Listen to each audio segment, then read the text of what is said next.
V-Guard presents कौन जीत रहा है, को पावर्ड बाय सेंसोडाइन एंड विमल।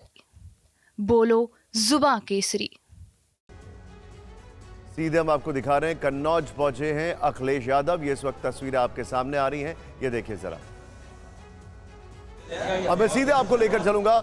सुनीता जी हमारे साथ हैं, जेपी शुक्ला जी हमारे साथ हैं। सबसे पहले Sunita ma'am, selection of candidates, BJP के लिए तो कहा जाता था ना कि ये, अगर मैं प्रधानमंत्री मोदी की बात करूं, गुजरात मॉडल जो उनका था, जो हमने एमसीडी में देखा, जो हमने दिल्ली में देखा, उनके लिए तो कहा जाता था कि वो नेता बदल के एक स्ट्रोक पे एंटी इनकम्बेंसी बदल देते थे। यहां पर क्या गड़बड़ हो गया? देखिए, अब की बारी मोदी जी का उस तरह का वेव नहीं था। पार्टी वाज ओवर कॉन्फिडेंट कि मोदी जी के ही नाम से जो कैंडिडेट्स हैं, जिनको रिपीट कर रहे हैं, जिनके खिलाफ एंटी इनकम्बेंसी है, उनको जिता लेंगे। वो नहीं हो पाया, क्योंकि मेरा जहाँ तक ख्याल है, उस तरह से अगर आप देखें तो अखिलेश जी ने अपने कैंडिडेट्स का सिलेक्शन बेटर करा। और शुरू में जब वो पीडीए की बात करते थे तो काफी लोग समझ नहीं पाते थे, और कई बार मैंने लोगों को हंसते हुए भी देखा। बट पीडीए ही उनका एक फॉर्मूला था जो उनको, जिससे वो सक्सेसफुल हुए।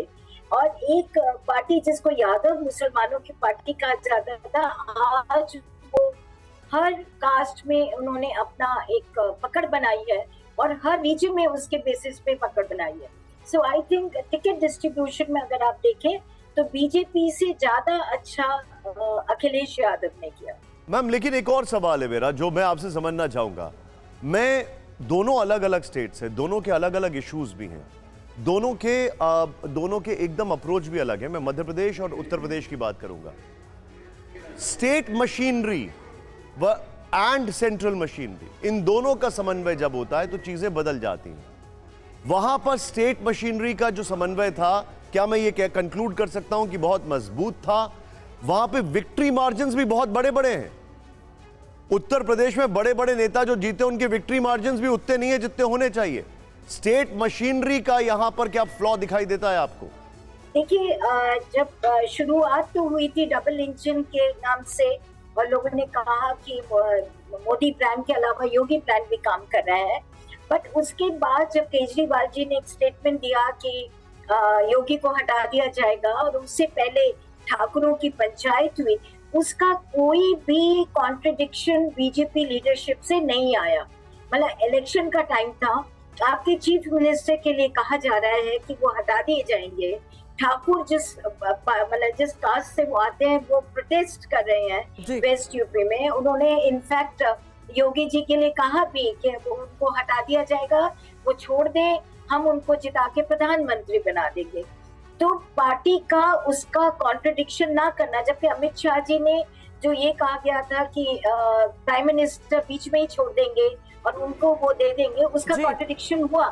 तो मुझे लगता है कहीं ना कहीं एक थोड़ा मिसट्रस्ट थी, कहीं ना कहीं पे जो एक अच्छी कोऑर्डिनेशन होनी चाहिए थी वो नहीं हुआ। और जो बातें स्पेकुलेशन में थी कि इन दोनों में सेंटर एंड स्टेट में अच्छा नहीं है, वो कॉन्ट्रडिक्शन ना करने की वजह से वो फर्दर एस्टैब्लिश हुआ। जी, कई सारे फैक्टर्स जेपी शुक्ला जी का जिक्र इस दौरान किया जा रहा है। जी जेपी शुक्ला जी, कई सारे फैक्टर्स का जिक्र किया जा रहा है, और उसमें एक राजपूतों की नाराजगी का भी जिक्र किया जा रहा है, जिसपे कहा जा रहा है कि योगी आदित्यनाथ को जितना बढ़ चढ़कर उसे कंट्रोल करने की, न्यूट्रलाइज करने की जरूरत थी, वो करते हुए नजर नहीं आए। और कहीं ना कहीं जिक्र किया जा रहा है 1998 का, जैसा कि देखा गया था कि सेंटर और स्टेट के बीच में सामंजस्य नजर नहीं आया था, वैसा ही कहीं ना कहीं इस बार भी उत्तर प्रदेश में देखने को मिला है।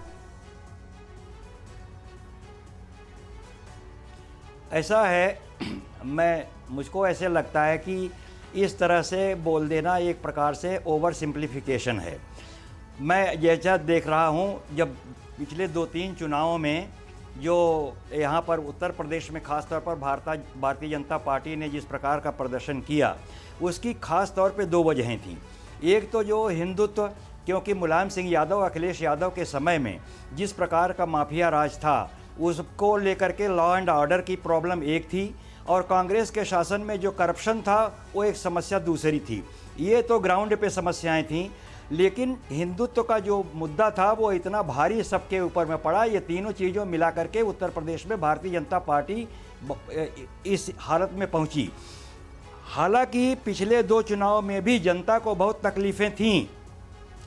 लोगों को यह समझ में आ रहा था एक छोटा सा मुद्दा मैं बताता हूँ, छुट्टा जानवरों का मुद्दा। ये पिछले कम से कम 10 सालों से ये परेशान लोगों को कर रहा है, लेकिन हिंदुत्व के कारण सारी जो ग्राउंड लेवल पे जो लोगों को तकलीफ़ें थी उनको दूर करके, उनको अमान्य करके चलो भाई ठीक है, कम से कम अपना हिंदुत्व तो रहेगा, इस वजह से लोग भारतीय जनता पार्टी को वोट देते थे। अब वो एक प्रकार से लॉ ऑफ डिमिनिशिंग रिटर्न के स्टेज पर पहुंच गया और अब जो है वो क्योंकि वो कंटिन्यू कर रहा है और ये भारतीय जनता पार्टी के जो सरकार है, इन लोगों ने उस प्रकार का ग्राउंड लेवल पर कुछ किया नहीं। जैसे लोग कह रहे हैं कि अयोध्या में बहुत विकास किया, आप विकास किए, हवाई अड्डा बनाए। अब हवाई अड्डा बनाए, उस हवाई अड्डे पे कोई वहाँ गांव का आदमी तो हवाई जहाज़ पर चढ़ेगा नहीं, वहाँ कोई बंगलोर से कोई बम्बई से आएगा। हवाई अड्डा बनाने में जिन लोगों की ज़मीनें एक्वायर की गई, वहाँ पे जो टाउनशिप बनी उस पर जिन लोगों को ज़मीनें एक्वायर की गई, वहाँ पर जो तोड़ा गया उनको एडिक्वेट कंपनसेशन मिला कि नहीं मिला, उन लोगों के मन में क्या फीलिंग है। तो एक प्रकार से जो ग्राउंड लेवल पर जगह जगह पर अलग अलग तरह की चीज़ें थीं और जो कैंडिडेट्स जो थे उनको ये समझना चाहिए था, ख़ास तौर पर भारतीय जनता पार्टी के जो जिला लेवल के कार्यकर्ता थे उनको ये समझना चाहिए था। तो वो केवल यही समझ रहे थे कि मोदी के नाम पर हम चुनाव जीत जाएंगे, मोदी योगी बहुत हैं, कुछ करने की जरूरत नहीं है, इस प्रकार से आश्वस्त भी हो गए और इसीलिए जो है ये रिजल्ट देखने को मिला है।